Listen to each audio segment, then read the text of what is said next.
우리 잘 알다시피 베드로라고 하는 사람은 혈기가 왕성합니다. 그래서 언제나 말이 앞섭니다. 그래서 그것이 하나의 베드로라고 하는 제자에게 있어서 약점이었습니다. 오늘 읽은 말씀에서 말하는 것처럼 예수님께서 십자가를 지리라 라고 말씀하셨는데 하는 말이 안 됩니다. 지면 안 됩니다. 했다가 사탄아 물러가라 라고 하는 말씀을 들을 만큼 험악해졌습니다. 근데 오늘 읽은 말씀은 뭔가 하면 이제 예수님께서 지금 올라가서 내가 어떻게 되어야 될 것이다 라고 하는 얘기를 구체적으로 합니다. 그런데 베드로가 하는 말이 십자가를 지면 안 됩니다 라고 하는 얘기. 그래서 또한 많은 사람들 중에 예수님께서 그들 중에 하는 말이 너희들 중에 나를 버리는 사람이 있을 것이다 라고 하는 얘기도 합니다. 그런데 오늘 베드로가 하는 말이 다 주를 버려도 나는 안 버립니다 라고 말했습니다. 그런데 예수님께서 그 얘기를 듣고 하는 말이 네가 오늘 밤 닭이 울기인데 2번 울기 전에 네가 나를 3번이나 모른다고 얘기할 것이다. 참 예수님께서 구체적으로 얘기를 합니다. 우리 옛날에 건투하고 격투기 할 때 보면은 둘이 딱 마주쳐서 쳐다보는데 눈싸움을 합니다. 서로 딱 쳐다보고 눈싸움을 하는데 그 눈싸움을 하는 이유가 뭡니까? 바로 이 사람을 기선제압하기 위해서 눈싸움을 하는 겁니다. 그래서 신경전에 밀리지 않도록 언제나 도발하는 말을 하기도 하였습니다. 오늘 우리는 그런 시합을 보고 살았습니다. 그게 뭡니까? 저는 오늘 이 말씀 속에서 호언장담이다 그런 얘기를 했습니다. 베드로가 자신 있게 얘기합니다. 뭐라고?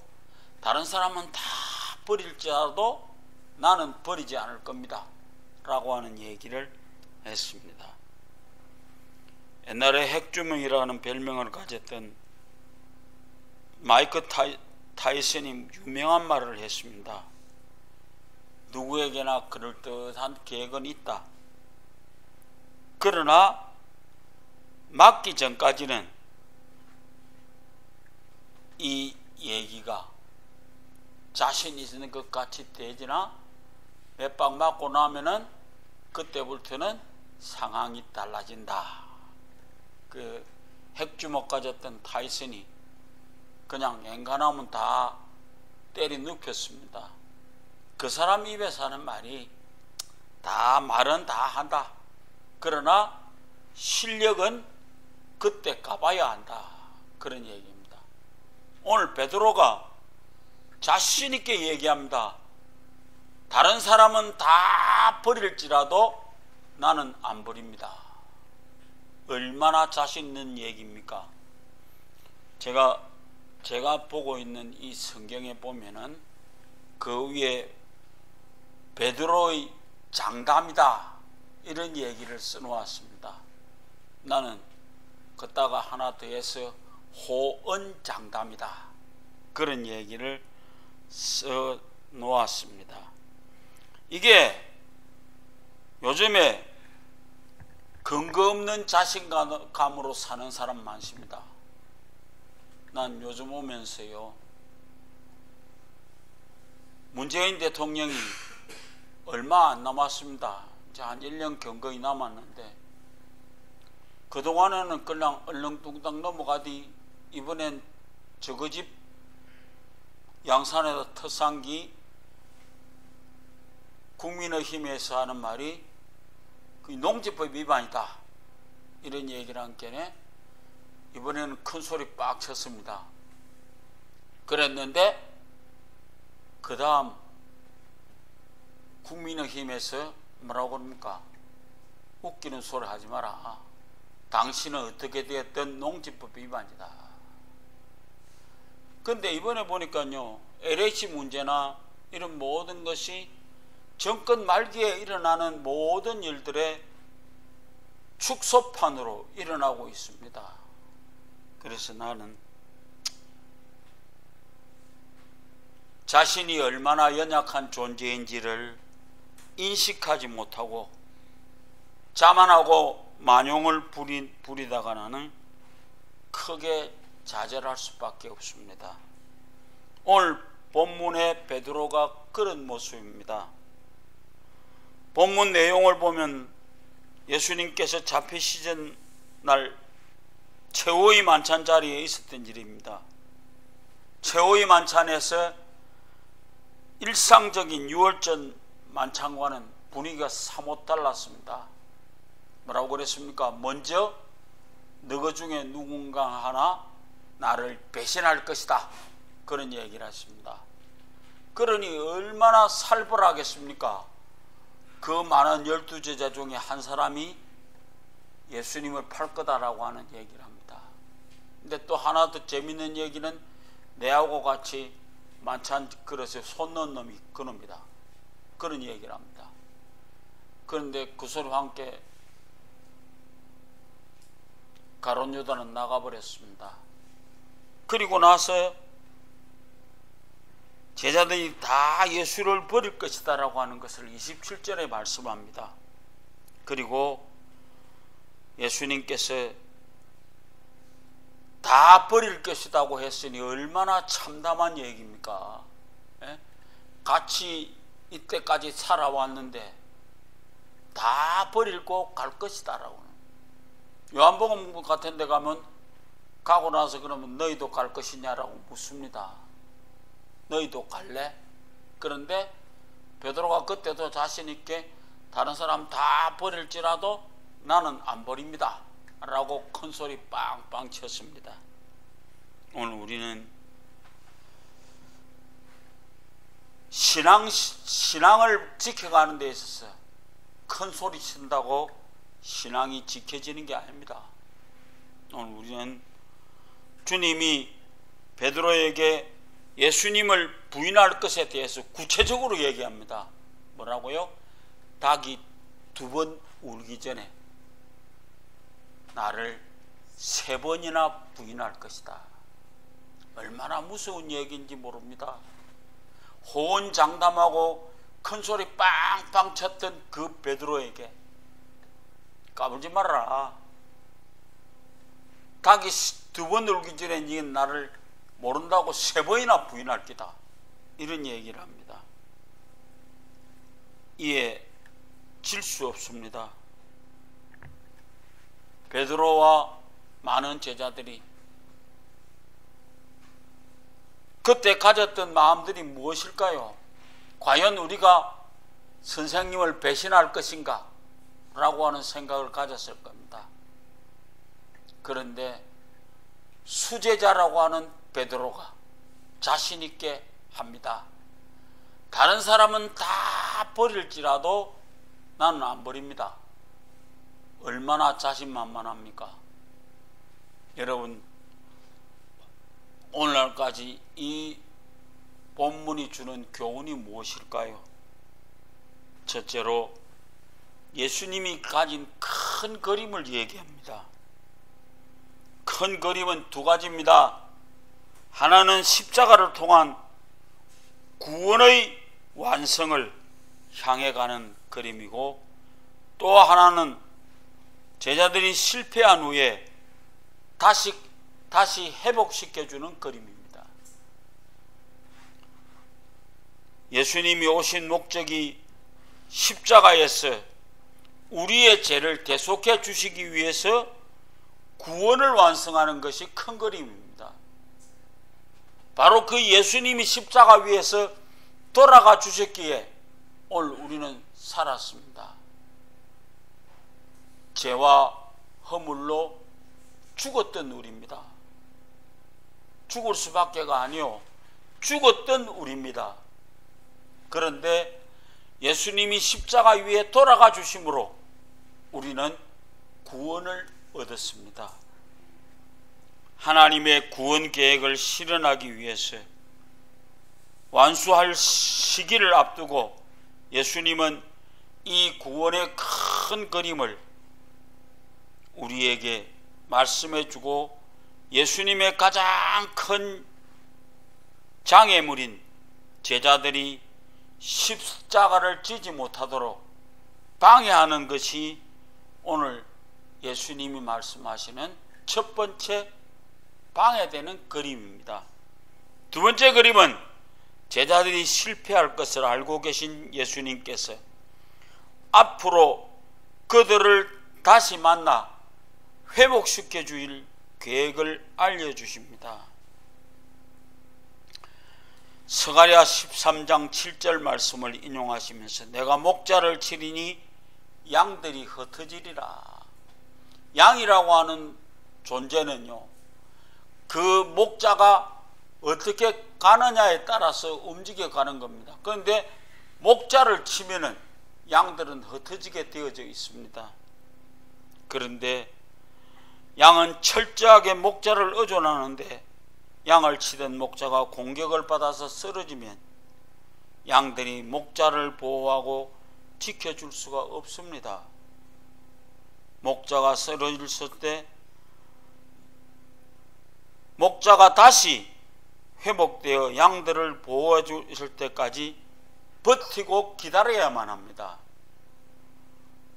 목자를 치던 양들이 흩어진다는 것은 예수님이 곧 체포당하시고 십자가에 죽으신다는 것입니다. 오늘 우리는 목자가 다시 일어나서 양들을 찾아올 것이다 그러면서 28절에 뭐랍니까? 내가 다시 일어나서 너희를 만날 건데 어디서요? 갈릴리에서 너희를 만나겠노라 라고 하는 얘기를 하면서 그 제자들 앞으로 어떻게 될 것이다 라고 하는 것을 아시는 예수님께서 너희 까부로사도 만약 깨지거든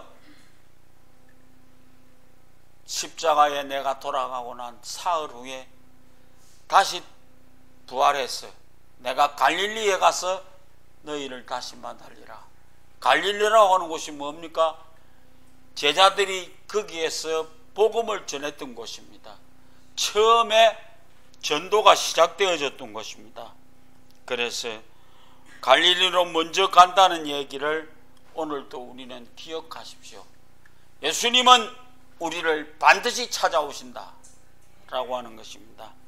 둘째로 제자들의 교만과 베드로의 호언장담입니다. 예수님의 경고에도 불구하고 제자들과 베드로는 그 경고를 심각하게 받아들이지 않았습니다. 가장 앞장서서 만용을 부린 제자가 바로 베드로입니다.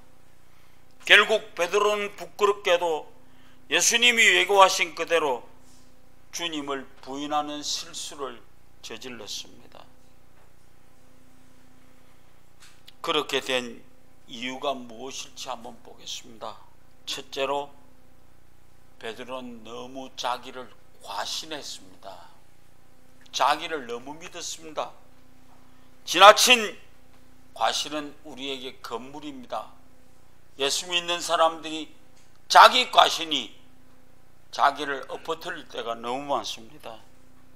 다 주를 버릴지라도 나는 주님을 안 버립니다라고 했던 그 호언장담, 자기 과신, 그것을 생각해 볼 때 우리는 호언장담이 크면 클수록 신앙의 균형을 잃고 무너질 때가 많습니다.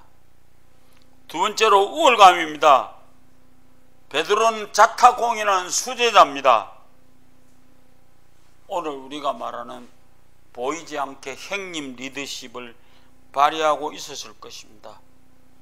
그것이 공로주의자나 비교의식에 의해서 앞서가는 것을 되어서는 되지 않는다는 것입니다.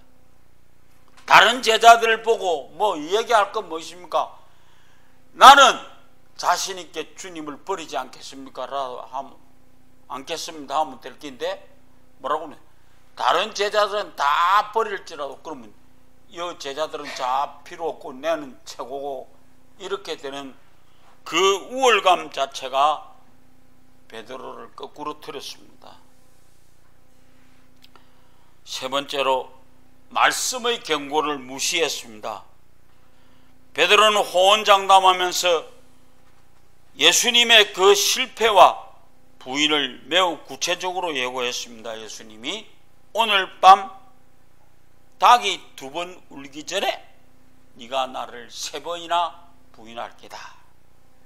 대비했어야 합니다. 오늘 우리 신앙을 지켜가는 사람들이 대비할 줄 알아야 됩니다. 우리 유비무한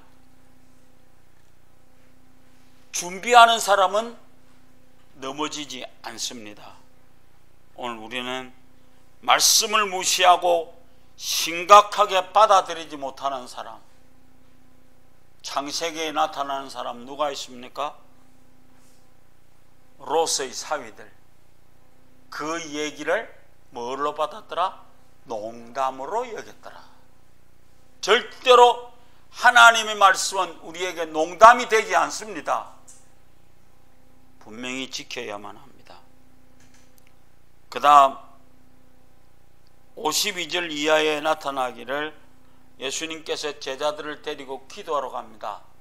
그런데 기도는 하지 아니하고 뭐합니까? 누웠습니다. 얼마나 창피한 얘기입니까? 선생님은 땀방울이 핏방울처럼 쏟아지는 기도를 하는 그 자리에 가서 누워자다 이 말이 됩니까? 오늘 우리 신앙을 지켜가는 여러분들, 우리는 이런 사람이 되지 말아야 됩니다.